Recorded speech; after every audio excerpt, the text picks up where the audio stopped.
Hello বন্ধুগণ, আমি জাহিদ আপনাদের মাঝে আবার ফিরে এসেছি আরেকখান ভিডিও লইলে আজকে ফ্রিল্যান্সিং লইয়া। তো আমরা আজকে ফ্রিল্যান্সিং লইয়া কিছু ছোট্ট একটা ভিডিও বানাবো। দেখেন আপনারা যদি ভালো লাগে, লাগলে তো লাগলো, না লাগলে আমারও কিছু করার নাই। দেখেন, আমরা অনেকেই বুঝছেন আসলে ফ্রিল্যান্সিং লইয়া দৌড়াদৌড়ি করতে আছি, আর সবাই কই যারাই জিগান ফ্রিল্যান্সিং করতে আছি, এটা করতে আছি, সেটা করতে আছি। আসলে ভাই ফ্রিল্যান্সিং জিনিসটা কি, হ্যাঁ কি আপনি জানেন আদৌ? মানে যে জায়গায় কিছু জিনিস ফ্রি লাগানো হয় সেটা নাকি ফ্রিল্যান্সিং নাকি, না অন্য কিছু? হাই, আপনি ঠিকই ধরছেন, আমার তা ভুল হইছে। ফ্রিল্যান্সিং আসলে সেইটা না যে জায়গায় ক্যামেরার লেন্স ফ্রি লাগাই দেব।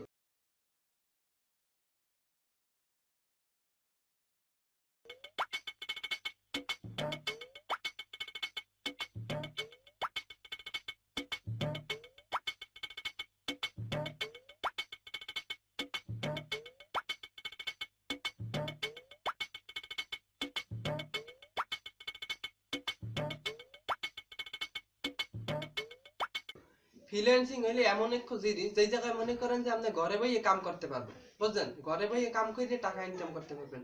এখন কথা হইলে কি যে আপনার ঘরে বইয়ে কাম দেবে কেটা? আপনার কোন জমিদার না কোন প্রেসিডেন্ট যে আপনার ঘরে এই কাম দিয়ে যাইব? দেব না, আপনার কাজ খুঁজে নেওয়া লাগবো। কারণ সেই কাজ আপনি খুঁজবেন কোন জায়গায়, হ্যাঁ তো আপনার আগে ভালো করে শিখতে হইব। মানে অনেকেই কইতে আছে যে আমি ফ্রিল্যান্সিং করতে আছি বাট কিছু পারতে আসি না, পারবে কেমনে? হ্যাঁ বিদ্যে ধৈর্য নাই। না ধৈর্য না থাকলে আপনি ফ্রিল্যান্সিং এর করবেন নাকি? একবার যদি ভাই খালি আপনি ফ্রিল্যান্সিংটা শিখতে পারেন, বুঝছেন, হেলেই আপনি মনে করেন যে কিছু না, না লাখপতি না কোটিপতি, হাজারপতিও না, আপনি যে আছেন হেই। ফ্রিল্যান্সিং আপনারে কিছু করতে পারবে না যদি আপনার ভিতরে একটা স্ট্রংনেস না থাকে, একটা ধৈর্য না থাকে। মানে ফ্রিল্যান্সিং এর কাজ শেখার আগে সবচেয়ে বড় যে জিনিস যেটা দরকার সেটা লাগে ধৈর্য। ধৈর্যটা কি আপনার ভিতরে আছে? আপনি কন, আপনি পারবেন করতে? আর যদি পারেন হেলে করেন, আর নাইলে না করেন না।